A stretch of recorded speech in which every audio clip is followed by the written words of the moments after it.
Dracula, Chapter 9. Letter to Mina Harker, from Mina Harker to Lucy Westerna, Budapest, 24th August. My dearest Lucy, I know you will be anxious to hear all that has happened since we parted at the railway station at Whitby. Well, my dear, I got to Hull all right, and caught the boat to Hamburg, and then the train on here. I feel that I can hardly recall anything of the journey, except that I knew I was coming to Jonathan, and that as I should have to do some nursing, I had better get all the sleep I could. I found my dear one, oh, so thin and pale and weak-looking. All the resolution has gone out of his dear eyes, and that quiet dignity, which I told you was in his face, has vanished. He is only a wreck of himself, and he does not remember anything that has happened to him for a long time past. At least he wants me to believe so, and I shall never ask.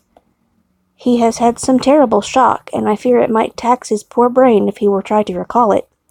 Sister Agatha, who is a good creature and a born nurse, tells me that he raved of dreadful things whilst he was off his head. I wanted her to tell me what they were, but she would only cross herself and say she would never tell, that the ravings of the sick were the secrets of God, and that if a nurse through her vocation should hear them, she should respect her trust. She is a sweet, good soul, and the next day, when she saw I was troubled, she opened up the subject again, and after saying that she could never mention what my poor dear raved about, added, I can tell you this much, my dear, that it was not about anything which he has done wrong himself, and you, as his wife-to-be, have no cause to be concerned. He has not forgotten you or what he owes to you. His fear was of great and terrible things, which no mortal can treat of.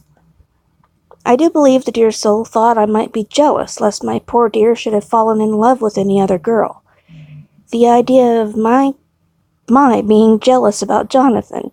And yet, my dear, let me whisper, I felt a thrill of joy through me when I knew that no other woman was cause of trouble. I am now sitting by his bedside, where I can see his face while he sleeps. He is waking. When he woke, he asked me for his coat, and he wanted to get something from the pocket. I asked Sister Agatha, and she brought all his things. I saw that amongst them was his notebook, and was going to ask him to let me look at it, for I knew then that I might find some clue to his trouble. But I suppose he must have seen my wish in my eyes, for he sent me over to the window, saying he wanted to be quite alone for a moment.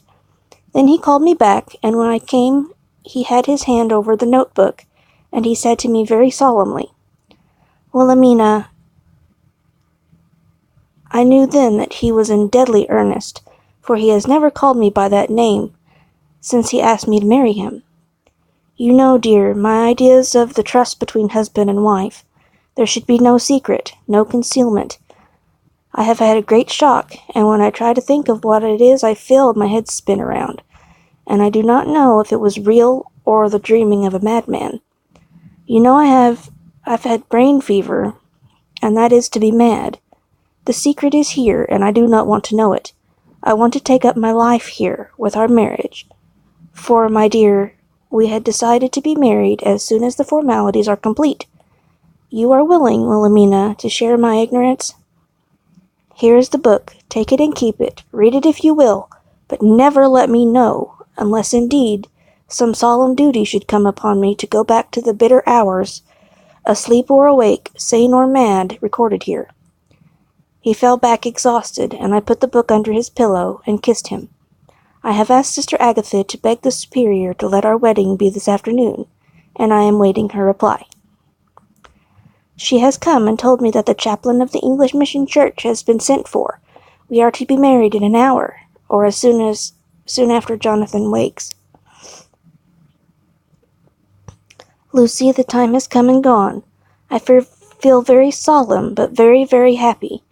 Jonathan woke a little after the hour, and all was ready, and he sat up in bed, propped up with pillows. He answered his I will firmly and strongly. I could hardly speak, my heart was so full that even those words seemed to choke me. The dear sisters were so kind. Please God, I shall never, never forget them, nor the grave and sweet responsibilities I have taken upon me. I must tell you of my wedding present. When the chaplain and the sisters had left me alone with my husband, oh, Lucy, it's the first time I have written these words, my husband. Left me alone with my husband, I took the book from under his pillow, and wrapped it up in white paper, and tied it with a little bit of pale blue ribbon, which was around my neck, and sealed it over the knot with sealing wax, and for my seal I used my wedding ring. Then I kissed it and showed it to my husband, and told him that I would keep it so, and then it would be an outward and visible sign for us all our lives that we trusted each other, and I would never open it unless it was for his own dear sake or for the sake of some stern duty. Then he took my hand in his, and oh, Lucy, it was the first time he took his wife's hand, and said that it was the dearest thing in all the wide world, and that he would go through all the past again to win it, if need be. The poor dear meant to have said a part of the past, but he cannot think of time yet, and I shall not wonder if at first he mixes up not only the month, but the year. Well, my dear, what could I say? I only tell him that I was the happiest woman in all the wide world, and that I had nothing to give him except myself, my life, and my trust, and that with these things went my love and duty for all the days of my life. And, my dear, when he kissed me and drew me to him with his poor weak hands, it was like a very solemn pledge between us. Lucy, dear, do you know why I tell you all this? It is not only because it is all sweet to me, but because you have been, and are, very dear to me. It was my privilege to be your friend and guide when you came from the schoolroom to prepare for the world of life. I want you to see now, and with the eyes of a very happy wife, whither duty has led me, so that in your own married life you too may be all happy as I am. My dear, please Almighty God, your life may be all it promises. A long day of sunshine, with no harsh wind, no forgetting duty, no distrust. I must not wish you no pain, for that can never be, but I do hope you will always be as happy as I am now. Goodbye, my dear. I shall post this at once, and perhaps write you very soon again. I must stop, for Jonathan is waking. I must attend to my husband. Your ever-loving Mina Harker.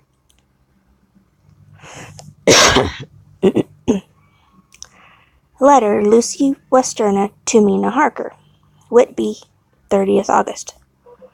My dear Mina, oceans of love and millions of kisses, and may you soon be in your own home with your husband. I wish you could be coming home soon enough to stay with us here. The strong air would soon restore Jonathan. It has quite restored me. I have an appetite like a cormorant, am full of life, and sleep well. You will be glad to know that I have quite given up walking in my sleep. I think I have not stirred out of my bed for a week. That is when I once got into it at night. Arthur says I am getting fat. By the way, I forgot to tell you that Arthur is here. We have such walks and drives and rides and rowing and tennis and fishing together, and I love him more than ever. He tells me that he loves me more, but I doubt that, for at first he told me that he couldn't love me more than he did. But this is nonsense. There he is, calling to me, so no more just at present from your loving Lucy. P.S. Mother sends her love. She seems better, poor dear. P.P.S. We are to be married on 28th September. Dr. Seward's Diary, 20th August. The case of Renfield grows even more interesting. He has now so far quieted, and there are spells of cessation from his passion. For the first week after his attack he was perpetually violent. Then one night, just as the moon rose, he grew quiet and kept murmuring to himself, "Now I can wait, now I can wait." The attendant came to me, so I ran at once to have a look at him. He was still in the strait waistcoat and in the padded room, but the suffused look had gone from his face, and his eyes had something of their old pleading, I might almost say cringing, softness. I was satisfied with his present condition, and directed him to be relieved. The attendants hesitated, but finally carried out my wishes without protest. It was a strange thing that the patient had humor enough to see their distrust, for coming close to me, he said in a whisper, all the while looking furtively at them, "They think I could hurt you. Fancy me hurting you, the fools." It was soothing somehow to the feeling to find myself dissociated even in the mind of this poor madman from the others, but all the same I do not follow his thought. Am I to take it that I have anything in common with him, so that we are, as it were, to stand together? Or has he to gain from me some good stupendous something bleh? Or has he to gain from me some good so stupendous that my well-being is needful to him? I must find out later on. Tonight he will not speak. Even to the offer of a kitten or even a well-grown cat will not tempt him. He will only say, "I don't take any stock in cats. I have more to think of now, and I can wait. I can wait." After a while I left him. The attendant tells me that he was quiet until just before dawn, and then he began to get uneasy, and at length violent, until at last he fell into a paroxysm which exhausted him so that he swooned in a sort of coma. 3 nights had the same thing happen, violent all day, then quiet from moonrise to sunrise. I wish I could get some clue to the cause. It would almost seem as if there was some influence which came and went. Happy thought! We shall tonight play sane wits against mad ones. He escaped before without our help. Tonight he shall escape with it. We shall give him a chance, and have the men ready to follow in case they are required. 23 August. The unexpected always happens. How well Disraeli knew life. Our bird, when he found the cage open, would not fly, so all our subtle arrangements were for naught. At any rate, we have proved one thing, that the spells of quietness last a reasonable time. We shall in future be able to ease his bonds for a few hours each day. I have given orders to the night attendant merely to shut him in the padded room when once he is quiet, until an hour before sunrise. The poor soul's body will enjoy relief even if his mind cannot appreciate it. Hark, the unexpected again! I am called. The patient has once more escaped. Later. Another night adventure. Renfield artfully waited until the attendant was entering the room to inspect. Then he dashed out past him and flew down the passage. I sent word for the attendants to follow. Again he went into the grounds of the deserted house, and we found him in the same place, pressed against the old chapel door. When he saw me, he became furious, and had not the attendant seized him in time, he would have tried to kill me. As we were holding him, a strange thing happened. He suddenly redoubled his efforts, and then as suddenly grew calm. I looked around instinctively, but could see nothing. Then I caught the patient's eye and followed it, but could trace nothing as it looked into the moonlight sky except a big bat, which was flapping its silent and ghostly way to the west. Bats usually wheel and flit about, but this one seemed to go straight on, as if it knew where it was bound for, or had some intention of its own. The patient grew calmer every instant, and presently said, "You needn't tie me, I shall go quietly." Without trouble we came back to the house. I feel there is something ominous in his calm, and shall not forget this night. Lucy Westerner's Diary. Hillingham, 24th August. I must imitate Mina, and keep writing things down. Then we can have long talks when we do meet.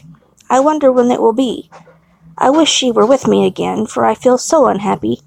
Last night I seemed to be dreaming again, just as I was at Whitby. Perhaps it is the change of air, or getting home again. It is all dark and horrid to me, for I can remember nothing, but I am full of vague fear, and I feel so weak and worn out. When Arthur came to lunch he looked quite grieved when he saw me, and I hadn't the spirit to try to be cheerful. I wonder if I could sleep in Mother's room tonight. I shall make an excuse and try. 25 August. Another bad night. Mother did not seem to take to my proposal. She seems not too well herself, and doubtless she fears to worry me. I tried to keep awake, and succeeded for a while, but when the clock struck 12, it waked me from a doze, so I must have been falling asleep. There was a sort of scratching or flapping at the window, but I did not mind it, and as I remember no more, I suppose I must then have fallen asleep. More bad dreams. I wish I could remember them. This morning I am horribly weak. My face is ghastly pale, and my throat pains me. It must be something wrong with my lungs, for I don't seem ever to get enough air. I shall try to cheer up when Arthur comes, or else I know he will be miserable to see me. Letter, Arthur Holmwood to Dr. Seward. Albemarle Hotel, 31 August. My dear Jack, I want you to do me a favor. Lucy is ill. That is, she has no special disease, but she looks awful, and is getting worse every day. I have asked her if there is any cause. I do not dare to ask her mother, for to disturb the poor lady's mind about her daughter in her present state of health would be fatal. Miss Westerner was confided to me that her doom is spoken, disease of the heart, though poor Lucy does not know it yet. I am sure that there is something preying on my dear girl's mind. I am almost distracted when I think of her. To look at her gives me a pang. I told her I should ask you to see her, and though she demurred at first, I know why, old fellow, she finally consented. It will be a painful task for you, I know, old friend, but it is for her sake, and I must not hesitate to ask, or you to act. You are to come to lunch at Hillingham tomorrow, 2 o'clock, so as not to arouse any suspicion in Mrs. Westerner, and after lunch Lucy will take an opportunity of being alone with you. I shall come in for tea, and we can go away together. I am filled with anxiety and want to consult with you alone as soon as I can after you have seen her. Do not fail. Arthur. Telegram, Arthur Holmwood to Seward. 1 September. Am summoned to see my father, who is worse. Am writing. Write me fully by tonight's post to ring. Wire me if necessary. Letter from Dr. Seward to Arthur Holmwood, 2nd September. My dear old fellow, with regard to Miss Westerner's health, I hasten to let you know at once that in my opinion there is not any functional disturbance or any malady that I know of. At the same time, I am not by any means satisfied with her appearance. She is woefully different from what she was when I saw her last. Of course you must bear in mind that I did not have full opportunity of examination such as I should wish. Our very friendship makes a little difficulty which not even medical science or custom can bridge over. I had better tell you exactly what happened, leaving you to draw, in a measure, your own conclusions. I shall then say what I have done and propose doing. I found Miss Westerner in seemingly gay spirits. Her mother was present, and in a few seconds I made up my mind that she was trying all she knew to mislead her mother and prevent her from being anxious. I have no doubt she guesses, if does not know, what need of caution there is. We lunched alone, and as we all exerted ourselves to be cheerful, we got, as some kind of reward for our labors, some real cheerfulness amongst us. Then Miss Westerner went to lie down, and Lucy was left with me. We went into her boudoir, and till we got there her gaiety remained, for the servants were coming and going. As soon as the door was closed, however, the mask fell from her face, and she sank down into a chair with a great sigh, and hid her eyes with her hand. When I saw that her high spirits had failed, I at once took advantage of her reaction to make a diagnosis. She said to me very sweetly, I cannot tell you how I loathe talking about myself. I reminded her that a doctor's confidence was sacred, but that you were grievously anxious about her. She caught on to my meaning at once, and settled the matter in a word. Tell Arthur everything you choose. I do not care for myself, but all for him. So I am quite free.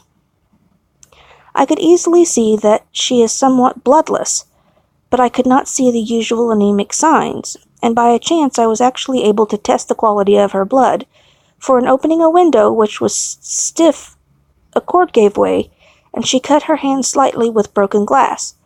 It was a slight matter in itself, but it gave me an evident chance, and I secured a few drops of the blood and have analyzed them. The qualitative analysis gives a quite normal condition and shows, I should infer, in itself a vigorous state of health. In other physical matters, I was quite satisfied that there is no need for anxiety. But as there must be a cause somewhere, I have come to the conclusion that it must be something mental. She complains of difficulty in breathing satisfactorily at times, and of heavy lethargic sleep with dreams that frighten her, but regarding which she can remember nothing. She says that as a child she used to walk in her sleep, and that when in Whitby the habit came back, and that once she walked out in the night and went to Eastcliff, where Miss Murray found her. But she assures me that of late the habit has not returned. I am in doubt, and so have done the best thing I know of. I have written to my own old friend and master, Professor Van Helsing, of Amsterdam, who knows as much about obscure diseases as anyone in the world. I have asked him to come over, and as you told me that all things were to be at your charge, I have mentioned to him who you are and your relations to Miss Westerna. This, my dear fellow, is in obedience to your wishes, for I am only too proud and happy to do anything I can for her. Van Helsing would, I know, do anything for me for a personal reason, so no matter on what ground he comes, he must accept his wishes. He is a seemingly arbitrary man, but this is because he knows what he is talking about better than anyone else. He is a philosopher and a metaphysician, and one of the most advanced scientists of his day, and he has, I believe, an absolutely open mind. This, with an iron nerve, a temper of icebrook, and an indomitable resolution, self-command, and toleration exalted from virtues to blessings, and the kindliest trust heart that beats. These form his equipment for the noble work that he is doing for mankind, work both in theory and practice, for his views are as wide as his all-embracing sympathy. I tell you these facts that you may know why I have such confidence in him. I have asked him to come at once. I shall see Miss Westerna tomorrow again. She is to meet me at the stores, so that I may not alarm her mother by too early a repetition of my call. Yours always, John Seward. Letter, Abraham Van Helsing, M.D.D., Ph.D., Lit., etc., etc., to Dr. Seward. 2nd September. My good friend, when I have received your letter, I am already coming to you. By good fortune, I can leave just at once, without wrong to any of those who have trusted me. Were fortune other, then it were bad for those who have trusted, for I come to my friend when he call me to aid those he holds dear. Tell your friend that when that time you suck from my wound so swiftly the poison of gangrene from that knife that our other friend, too nervous, let slip, you did more for him when he wants my aids, and you call for them that all his great fortune could do. But it is a pleasure added to do for him, your friend. It is to you that I come. Have then rooms for me at the Great Eastern Hotel, so that I may be near to hand, and please it's so arranged that we may see the young lady not too late on tomorrow, for it is likely that I may have to return here that night. But if need be, I shall come again in 3 days, and stay longer if I must. Till then, goodbye, my friend, John. Van Helsing.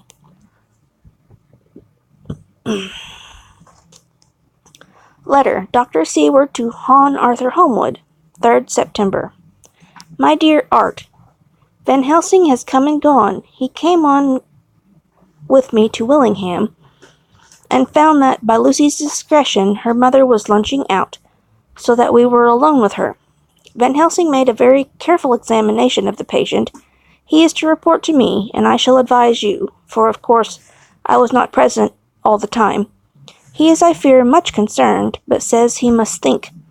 When I told him of our friendship and how you trust me in the matter, he said, "You must tell him all you think. Tell him what I think, if you can guess it, if you will. Nay, I am not jesting. This is no jest, but life and death perhaps more."